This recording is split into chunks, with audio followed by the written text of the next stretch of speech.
Welcome to Google academy. நம்ம இப்போ NMS mat பார்த்துட்ருக்குறோம்.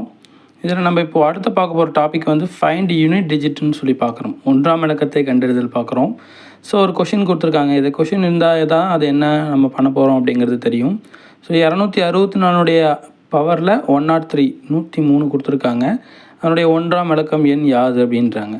அப்படின்னா என்ன அர்த்தம்னா 264 103 தடவை போட்டுட்டு மல்டிபிள் பண்ணி அதில் கடைசியாக வரப்போகிற யூனிட் டிஜிட் என்ன அப்படிங்கிறத நம்ம ஃபைண்ட் பண்ணணும்னு சொல்லியிருக்காங்க.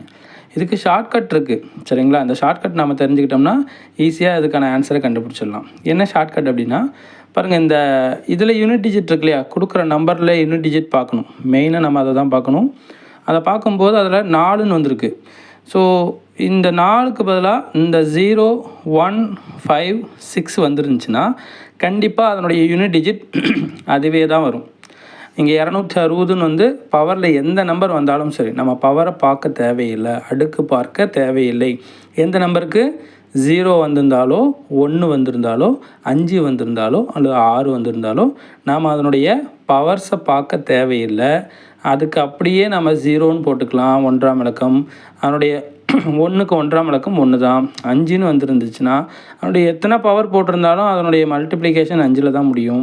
6ன்னு இருந்துச்சுன்னா அதனுடைய எத்தனை பவர் இருந்தாலும் அதனுடைய யூனிட் டிஜிட் வந்து 6ல் தான் முடியும், சரிங்களா? அந்த 0 1 5 6 மட்டும் ஸ்பெஷல்.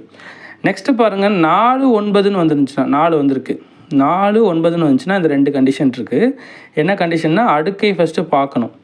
அடுக்கை ஃபஸ்ட்டு பார்த்துட்டோமா, 103 இருக்குது. அந்த 103ங்கிறது ஆடாக இருந்தால் 103 ஆடு தானே, ஆடாக இருந்தால் ஆன்சர் 4. 103 ஆடாக இருக்கிறதுனால ஆன்சர் 4, சரிங்களா? இன்கேஸ் அது ஈவனாக இருந்துச்சுன்னா 103க்கு பதிலாக 104ன்னு இருந்துச்சுன்னா 6ன்னு ஆன்சர் எழுதணும். அதனுடைய ஒன்றாம் இலக்கம் என்ன வரும், 6ன்னு வரும். எப்படி இந்த 6 கண்டுபிடிச்சோம்னா இங்கே பக்கத்தில் போட்டிருக்கேன் பாருங்கள். 4 ஸ்கொயரோட வேல்யூ 16. அப்போ லாஸ்ட்டில் யூனிட் டிஜிட் என்ன இருக்குது, 6ல் முடியுது. ஸோ அதனால் 6, ஓகேங்களா? ஸோ 4 வந்திருந்தாலோ 9 வந்திருந்தாலும் நாம் அதனுடைய பவரை கண்டிப்பாக பார்க்கணும், அடுக்கை பார்க்கணும். அந்த அடுக்கில் ஆடு வந்திருந்தால் அதே நம்பர் வரும். ஈவன் வந்திருந்தால் 6ன்னு வரும், சரிங்களா? 9க்கு பாருங்கள், ஆடாக இருந்தால் 9 அப்படியே வந்துடும். ஈவனாக இருந்தால் 1. ஏன், 9 ஸ்கொயரோட வேல்யூ 81. ஸோ அது 1ல் முடியறதுனால அதனோட யூனிட் டிஜிட் வந்து 1. இதுதான் வந்து இந்த 6க்குமான கண்டிஷன். 0 1 5 6னால் அதே நம்பரை அப்படியே நம்ம ஆன்சரில் இருந்துச்சுன்னா அப்படியே எடுத்து போட்டுக்கணும். இன்கேஸ் 4 9 வந்துச்சுன்னா அதனுடைய பவர் பார்க்கணும். பவர் ஆடாக இருந்தால் அதே நம்பர், ஈவனாக இருந்தால் மட்டும் 6 1ன்னு சேஞ்ச் ஆகும். அடுத்ததுக்கான இதை நம்ம அடுத்து பார்ப்போம். தேங்க்யூ.